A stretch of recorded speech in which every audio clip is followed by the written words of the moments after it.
De la deuxième épître aux Thessaloniciens, chapitre 2. Nous vous le demandons, frères, pour ce qui est de la venue de notre Seigneur Jésus-Christ et de notre rassemblement auprès de lui.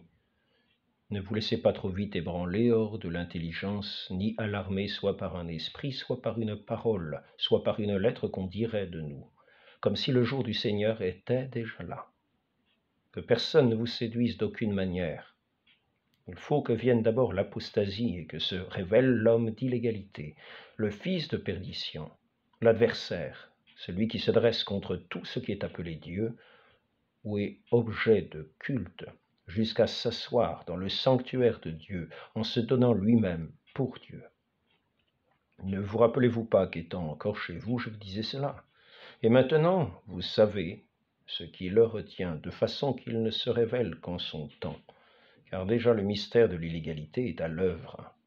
Que seulement disparaisse celui qui le retient, alors se révélera l'impie, que le Seigneur fera périr par le souffle de sa bouche et détruira par l'apparition de sa venue. Car la venue de l'impie s'accompagnera, selon l'activité de Satan, de toute espèce de puissance, de signes et de prodiges mensongers, ainsi que de toute la duperie de l'injustice. Pour ceux qui se perdent, parce qu'ils n'ont pas accueilli l'amour de la vérité, en vue d'être sauvés.